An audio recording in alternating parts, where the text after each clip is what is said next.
What's going on, YouTube? How you doing? I'm just saying BB here, filling in for Uncle Mike while he's over in the Philippines. We have a video to check out.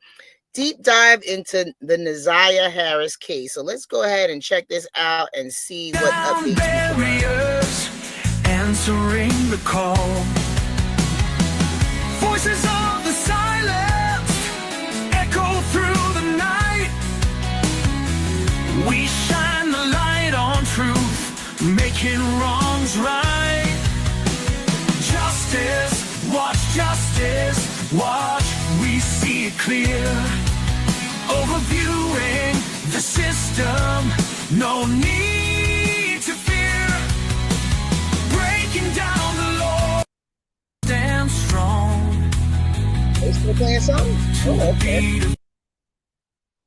They played a whole song on that one. And it's a mystery of what happened. Now, it's not really a mystery after you watch this hearing, though. And that's what we're going to talk about. And we're going to take it witness by witness.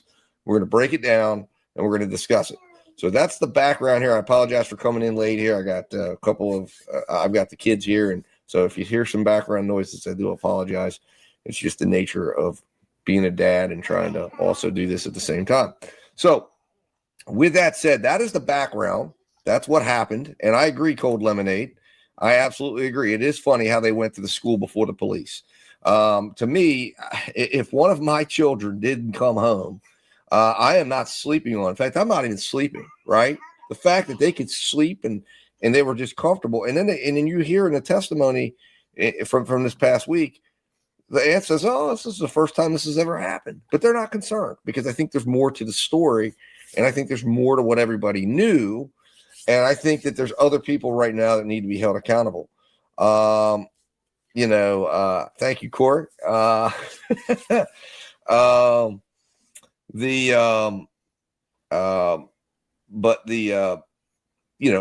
we're gonna talk about it. So anyways, let's jump into it here. The first witness.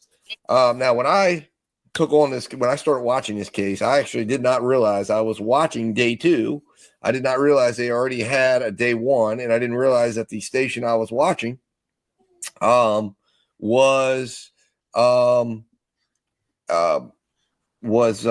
broadcasting the afternoon session. So when I first saw this case, I'm like, man, holy cow, this case seems light on details, light on facts. And I was like, what the heck's going on? But it turns out there was a day of, or at least an hour of preliminary hearing that began in 2024. I believe it was the end of November when this hearing took place. But this individual here, we introduced Cordell Wright. Who is Cordell Wright? Where he goes by the nickname King, and he is actually a quite important guy in this story. And we're going to get into how important he is, because he is the last known person besides Jarvis Butts to have seen 𝗟𝗓𝗓 Harris alive. So now Cordell is a business associate of Jarvis. They were running a garage together in January of 2024 when all of this went down. And that he was on it. Now Cordell, and this becomes kind of a corroborating piece of evidence to another witness's testimony, but he was on a tether, basically meaning he was on a home confinement. He had an ankle monitor, and he had a curfew, and that becomes significant. So when he testifies, he says, yes, he was on a tether from March 14, 2023 to March 28, 2024. He tells the court that the witness first met Butts while he was working at Frank's auto shop. And he says that they ended up co-owning the shop that they were at, that some of these witnesses see 𝗟𝗓𝗓 Harris that he was working at the day that all of this went down.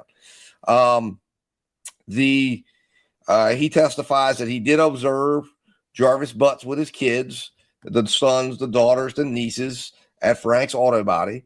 And then there was a jail call. Okay. And we're going to play that jail call. Give me a moment here. Let me get it in. Give me a moment here. So we're going to play that up. Let me cue it up. Make sure we got it queued up here. Is that it right there? Yes, it is. All right, cool.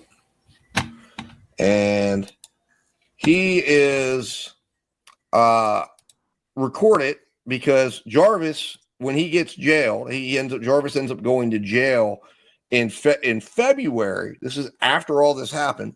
And Jarvis, as soon as he gets in jail, he calls his good friend Cordell because he needs Cordell to do something for him. And that is he needs him to get a cell phone that Jarvis has left in one of his various women that he sees car.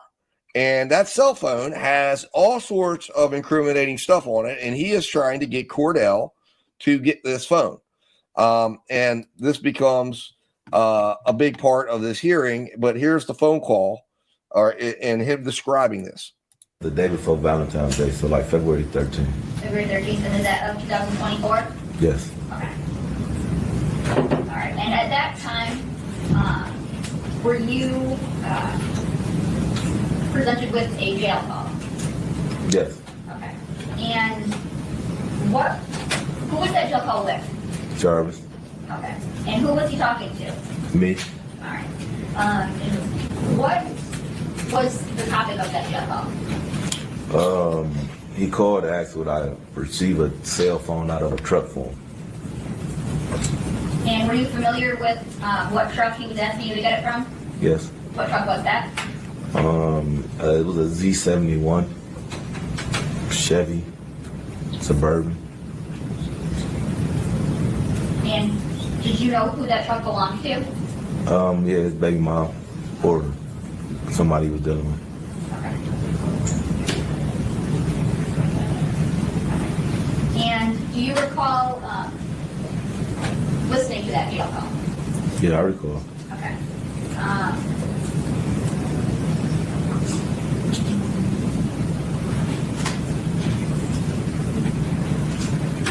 Why take them so long to ask the questions? Here I would move to admit the jail call from, I believe it's February 8th, 2024, between Mr. Wright and Mr. 𝗟𝗓𝗡𝗞𝗦. Any objection? No objection. What's the exhibit number on that? Sorry, that's exhibit number 1. Will be admitted as exhibit 1? Thank you, Judge. And may I publish? Yes, I name co-host. Thank you, Judge. So this is the jail call. We're going to hear this here. This is Jarvis, and this is Cordell talking about the cell phone.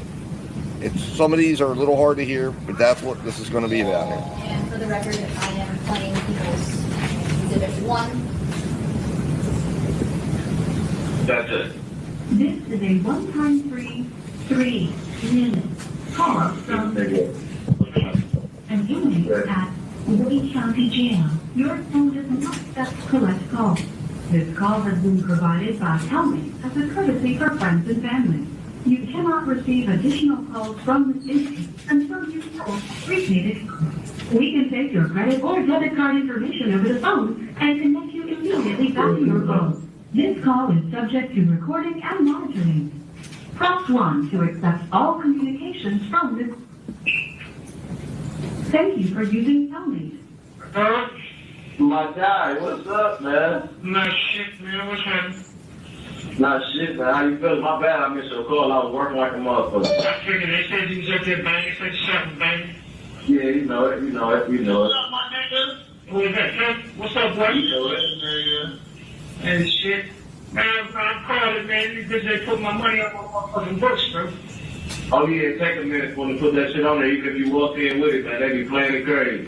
Yeah, man. I swear to God. Hey, you got a machine and shit. You sure you straight? You need something? I mean, I'm about to give you a couple dollars for that, dude. Yeah, you know, I had some money on my books, nigga. You know, I came in with money. Oh, yeah. Yeah, so they put this shit on my hookup. I was up under the tablet. I get come up $0. That's some bullshit. That shit crazy. Yeah. How is it, though?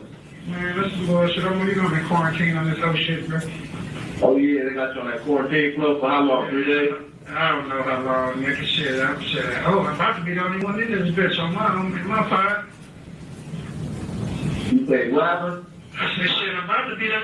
Remember, me and young enough and so talking to me on these boys on this bitch. Okay. Yeah, so. What you need? Huh? No, I was asking something what that customer needs. Man, listen. You straight? Yeah, my name. Huh? So yeah, I'm good, oh shit, yeah, you got a Tashiana number, right? Yeah. So Dig, I need you to call her one day, nigga, and get that truck up there, nigga. Get my phone out there back seat, bro. Oh, man. All right. Well, I'm going to get the truck up there. What will tell her? Tell her you gonna, you fuck around and lost your car that there too when we was moving the, radio. Okay. On the seat. All right. I said this. You have 1 minute remaining for this call. Reach my hand in that back seat. Where? Yeah. So you reach my hand in that back seat, bro. The box right there. Straight behind the middle of that back seat, bro. Okay, under it or in the back or in the back In thing? the back, right in the back of the seat, bro. Okay. On the second row. I got the key. You know you took the key. You took the key to the gate. It's the same key. I don't got that key to it. Yeah, you do. It's the same key to the lock and the door. Oh, okay. I didn't know that. All right. Yeah, it's the same key, bro. Now, you know I got to. I'll put the money on the phone later, man. When I get around, baby, I have to put the credit card. I call my wife and have her bring it up to you. No, I don't need it, though. If you said the same one, I got it. So I don't need it right now anyway. Just when I get the scrap out of there. Okay.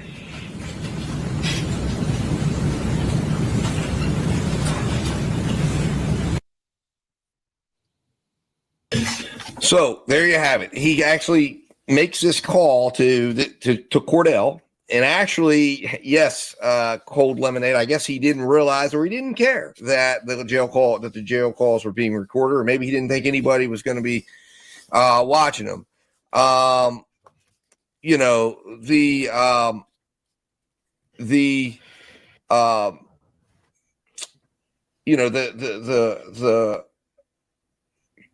situation from here, and again, that cell phone becomes extremely important because of messages we're going to hear later on.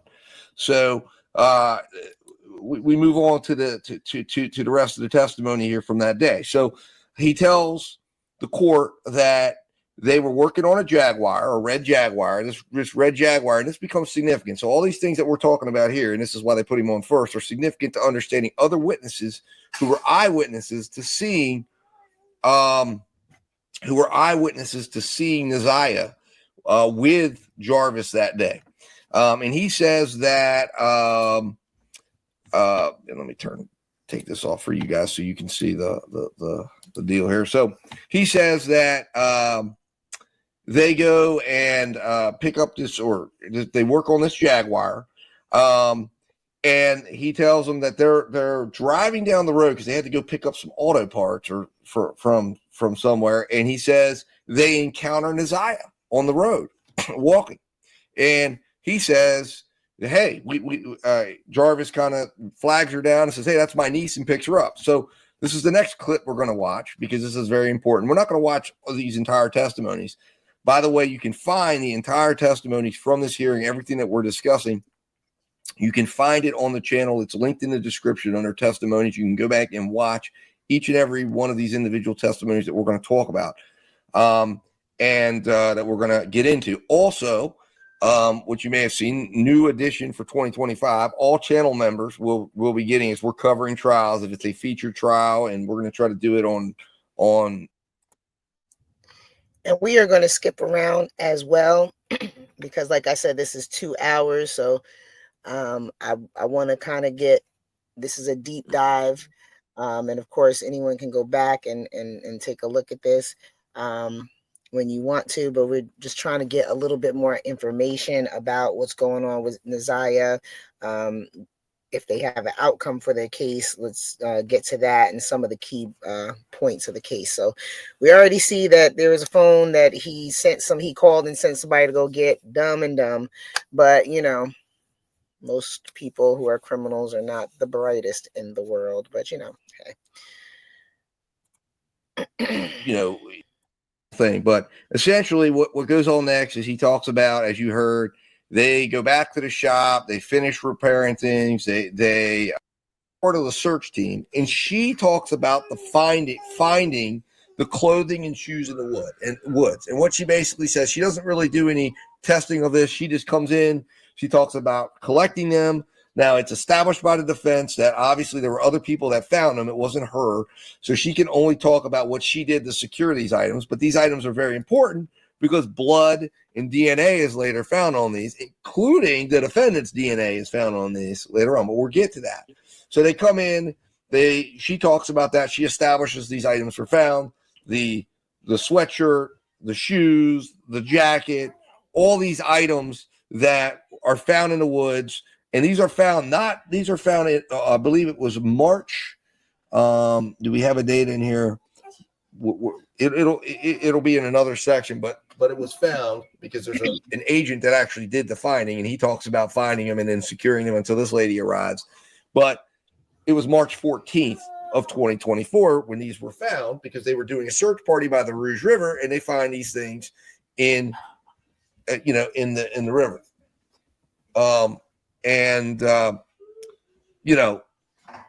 That is, significant because, again, these are the clothes with blood on them that she wore on the day she went missing.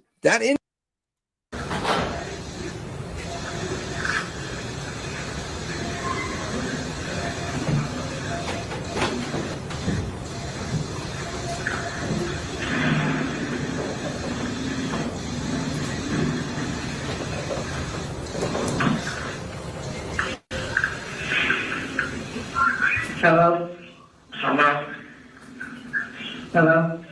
Yeah, can you hear me? Yeah. Alright. What the fuck going on, man? But yeah, they done got everybody shit. You said what? I said, I don't know what the fuck going on, but they done got everybody shit. Everybody shit? You don't everybody know? They come to my shit?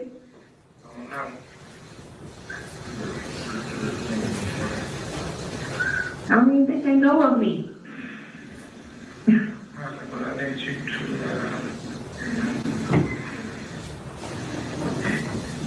anything that I had, anything that I touched.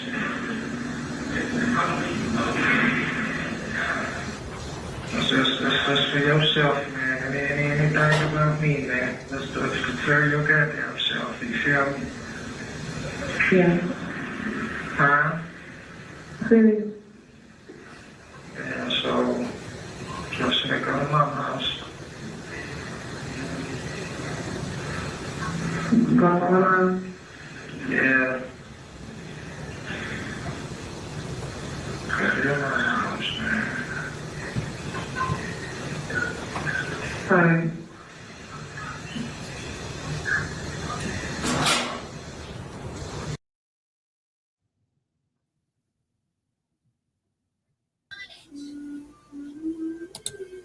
All right, so that's the phone. That's the crux of the phone call. He's basically calling her, telling her that they're searching him, that they're coming after him. He doesn't know what's going on. He's concerned. Now, the main point of her testimony was these glasses. Now, the main problem is she didn't seem to be too. She wasn't 100% on whether or not these were prescription glasses. She wasn't even, and the defense points this out, but. To me, the fact that there was glasses that she said could have been prescription glasses found in her backseat is a link that says he comes and gets this car 9:00. He's doing something. He's planning to do something, obviously, with Kezia. Now, my thought is what happens is he's coming to get this car because he's planning to drive her off to the motel across town or wherever this is at. I'm not 100% certain of where everything is, but I know it was a distance away from the shop. Drive her up there to go do whatever it is that he's planning to do. And, of course, this whole thing goes off the rails, and then he ends up, proceeding with having to do whatever he did to get rid of this body after it went awry. But the next witness that takes the stand is Tashiana Davis. Now she confirmed this is actually, I had it wrong. This is the one that is his fiance. And she basically says that they've been engaged for, or confirms that they've known each other for 4 years, that they've been engaged since 2020, basically at that time for about 4 years. She describes the relationship as saying that they didn't have children together, that he would stay at their house. He didn't live at their house. She mentioned that she drove him to court twice, on January 9th and on February 7th. Says that he was supposed to turn himself in on the 9th, but that he told the court that he had another legal issue in another county that he needed to get taken care of, and they gave him until the February 7th to be ready to turn himself in, and he was told to come back to court and turn himself in there. Now, this is the individual that he left the phone in, and she says that she didn't even know until the police come to her and say, hey, there's a phone in your car, and they search her car. He told her he left it back at the house, and she says she was always trying to get in his phone because she always knew he was dealing with other women, and she was trying to, always figure out what was going on. But she says, that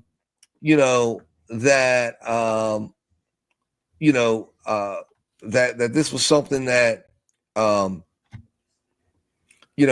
was an issue before. She said she even would try to put the phone in front of his face when he was sleeping to try to get into it because she knew he was in there actively seeing other women. It is,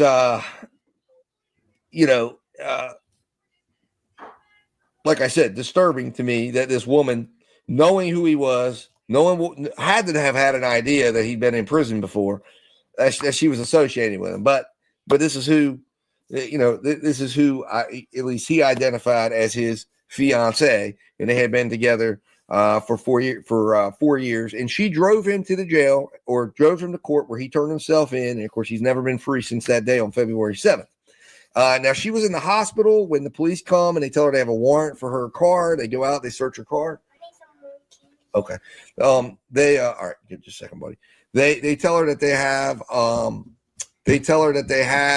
warrant for the car to search the vehicle, and they proceed on to search the car and find a phone, which inside the phone is a treasure trove of stuff, because that's where they find these disgusting messages that we'll get into in a little while. Now, the next person that testifies is Valerie Louise Smith. Now, she's introduced. She's a lady who finds Neziah's school ID on the ground. She walks past it for 2 weeks. She finds it, and she ends up calling the police. Finally, they come down, they get it, and she's basically, I believe it's on the street near. Let's see, where did they say that this was at? It was the ID was introduced as evidence in the courtroom here. Hold on, we'll go to the next one. But I believe 2.5 weeks before March 7th, and that's the interesting thing. This ID is on the street. And it's in the same area where these clothes were found. So what that indicates to me is that it must have dropped out, that there must have been her clothes or items. And the question is like, when did things get disposed of, and who did he have helping?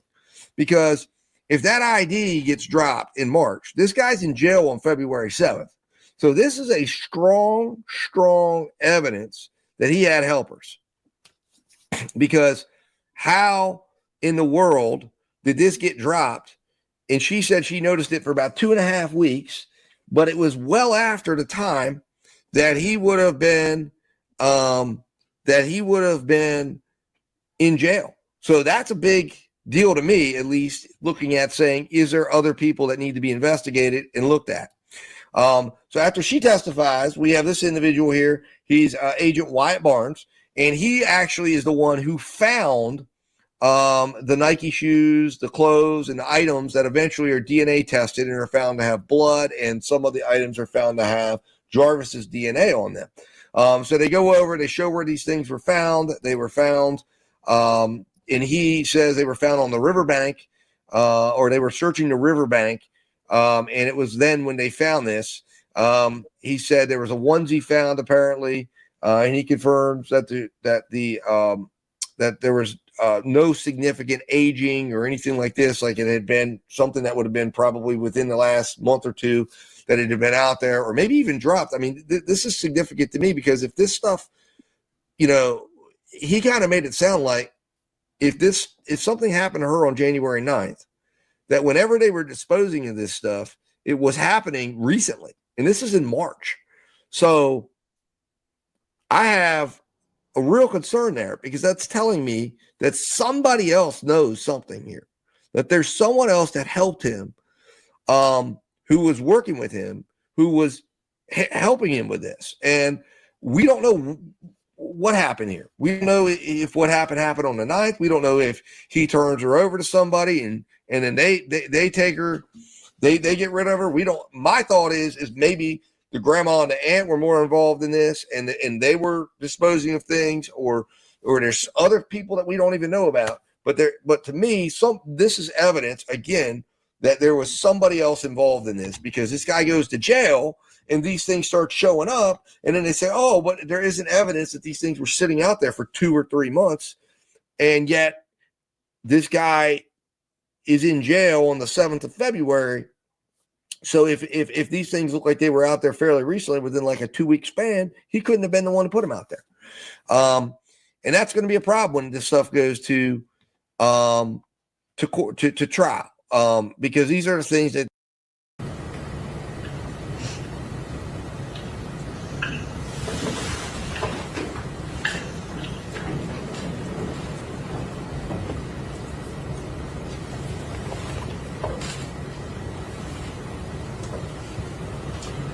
And moving to Exhibit 50 and playing from the beginning.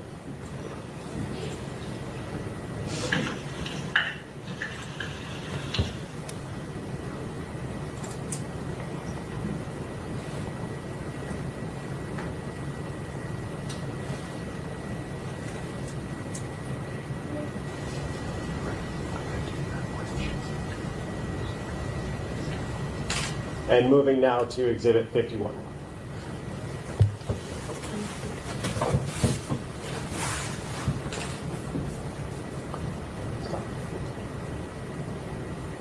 And stopping at 6 seconds. And that is the last known footage of 𝗟𝗓𝗡𝗞𝗦 alive. A timestamp on this video that you can see. Now, the rest of this testimony, we'll leave that up right now while we're talking. The rest of that video is just them confirming the timestamps, confirming the day it is, doing all the things they need to do to verify this. But that is the last known shot of her alive. And she's walking wherever she's walking. And shortly thereafter, she's picked up by Jarvis, who is with Cordell, who Cordell tries to say this is kind of just a random moment where he sees her walking and he picks her up. So, again, very, very significant. Because this is the last known footage of her. So they established this. This is that she gets off the bus. You can see the clothes she's wearing. You can see that they match. The jacket matches. It's kind of difficult to see the shoes, but you can see the clothes she's wearing, that she's wearing that jacket. She's wearing those clothes. And it becomes, again, this is something that links her to the clothes that are later found, as we're about to get into. When they identify blood and things that were found on those clothes, it becomes significant because it establishes that she, in fact, whatever happened to her, her life ended on the 9th, because she never, ever put on any other clothes, because she was wearing those clothes when she bled, when whatever happened, which are later found on the riverbank, where, of course, she's never been found again. Now, the next witness that is called is basically a lady that she's from a cold case. I actually figured out there was actually 2 witnesses because there was technical difficulties in viewing inside the courtroom. I thought it was one, but they basically call this lady who testifies that she went. Whoa, Tiny, what? They all knew he was an S offender on his 4-year-old daughter. That's what his previous sentence was for. Seen his record. Wow. So you just look, okay. That's, because it seems like every time I get information about the case, it's like the court information, and I'm trying to get just pull all the information together. What happened, what this, what that. So they already knew. Wow. Baby girl was pregnant. Was she? Oh. Wow. Wow. Wow. That is crazy. I mean, we watched that other one, but that's terrible. I don't know what keeps All happening right, we're with gonna my. skip up a little bit more. Huh? Sorry, I was just saying my StreamYard keeps kicking me out, so I Yes, don't know what's StreamYard going has on there. been glitchy today, Yeah. to say the least. So we're gonna try to get through this though in the next 20 minutes or less, guys. So just bear with us, and then we'll get back to talking about this. All right. And I'm just gonna skip a little bit further because I'm just trying to get more of the meat of what's going on. So and retrieve the register at the park. That there was, I guess, discussions and messages being sent to 𝗗𝗢𝗡𝗞𝗦 Harris, who is the mother of 𝗗𝗢𝗡𝗞𝗦 Harris, that he was actually in contact with her. And I guess, like I said, they play this May 31st interrogation that they did. It was really very difficult to understand. The key evidence that were mentioned this first day is that they found firearms in his car. They found phones and tablets that were recovered from Mr. Butt's home that they were able to later get these messages off, which we'll get into in the next day. They found the red and black shoes on the riverbed. They found text messages between Mr. Butts and various individuals, including 𝗗𝗢𝗡𝗞𝗦 Harris. And again, maybe 𝗗𝗢𝗡 Harris might be the connection here, that maybe she helped with this. And to me, I think that that's something that needs to be looked into. Now, the suspicious internet searches, we get into this just to kind of break it down a little bit more. How to disappear without a trace, how to silence someone without leaving evidence, best ways to avoid surveillance cameras, what happens to a body after drowning, and is it possible to fake a suicide? So it appears, I think the significant one in here is what happens to a body after drowning, because that would indicate that that's what he did and that's where he puts this body. These searches appear to indicate that he was considering drastic actions, and wanting to do something crazy here. He also searches what's the most isolated areas in Detroit, disposal sites near Belle Isle, safe places to hide a car in Detroit. So you can tell this guy's searching something to do something. imagine searching for a cover-up and considering to be doing something crazy to cover up your stupid activity. Why don't you do something crazy and do the right thing? How about that? Is that crazy enough for anybody? Do the right thing. Keep your hands to yourself. Stop being a creep. I'll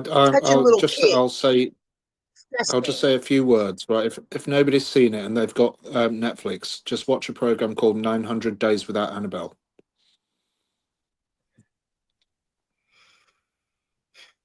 That's all I'm going to say, and we can talk about it after the video, but that's all I'm going to say for now. So we can get through the video and then we can have a discussion about it. Yeah, let's get through this, because this is already starting to, you know what I'm saying? Like, and of course your Google history is going to stay. You do know that. Anything you put into Google search, it stays. It stays. People just assume that if they delete their history search that it can't be got back. No, and I'm not even going to say how to delete it any further either, because just in case there's some, nefarious people out there trying to figure out how to get away with something, I'm not going to help you figure out how to do it. But just don't be a criminal. How about that? Let's start there. Let's find out something else to do. Like, just so... Oh my goodness. Clarissa, it's called 900 Days Without Annabelle.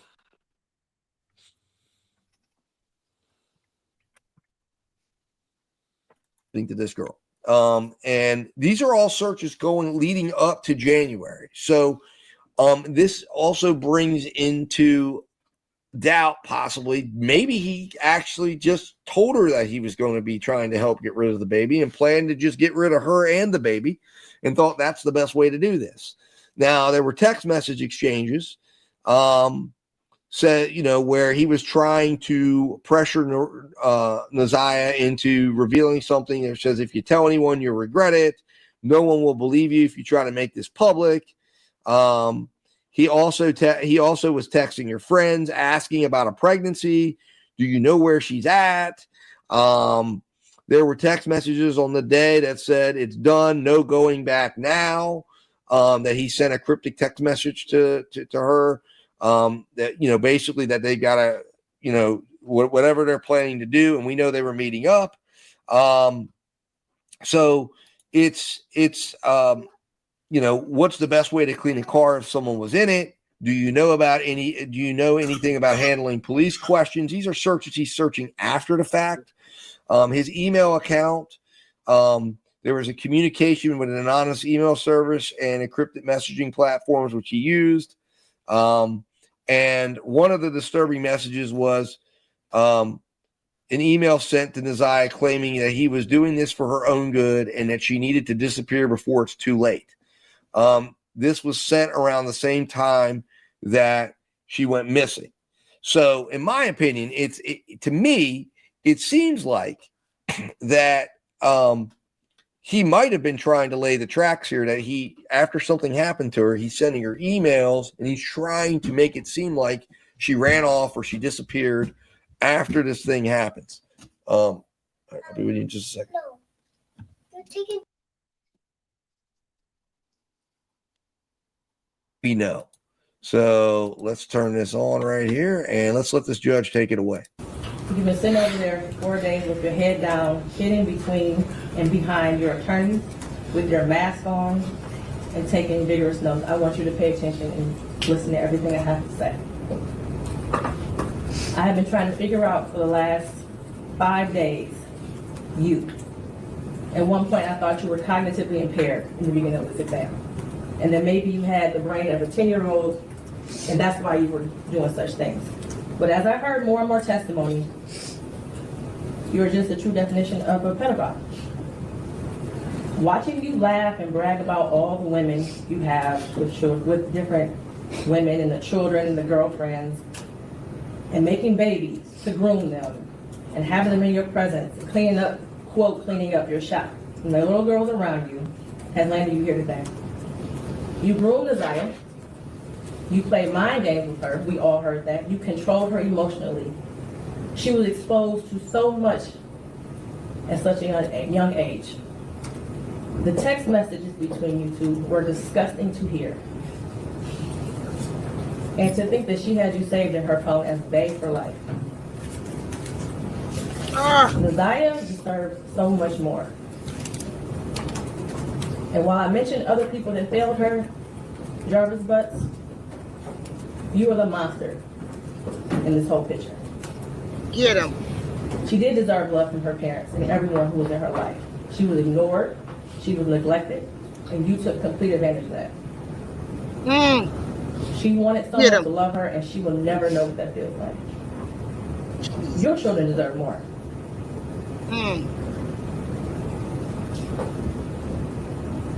As much as defense counsel has raised issues on count 1, all that has done is raise the question of fact for the trier of fact, which means that this will be for a jury or a judge to hear in Third Circuit. I pray for the healing of all the victims and the young girls and possibly boys who have come into contact with you. As a community, we should look at this case as a prime example of how much work we have to do when it comes to protecting our children and especially our Black girls. I pray for closure and healing for all those who have been traumatized by you. And for you, Jarvis Butts, I wish you a speedy trial and that justice be delivered. Your bond over date is January 16th at 9 o'clock a.m. Anything else on the record? Not for the people, Judge. Thank you. Not for defense. Thank you, Judge.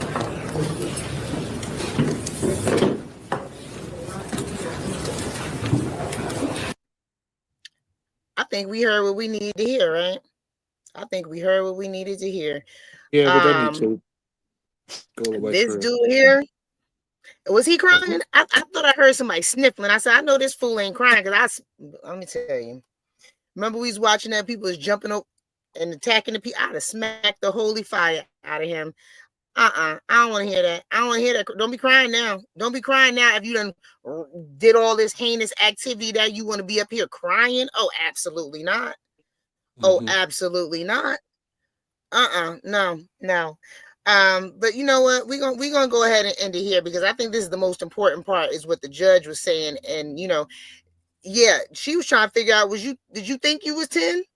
Or was you just, like, did you have mental incapacity? No, you just a monster. And you know what?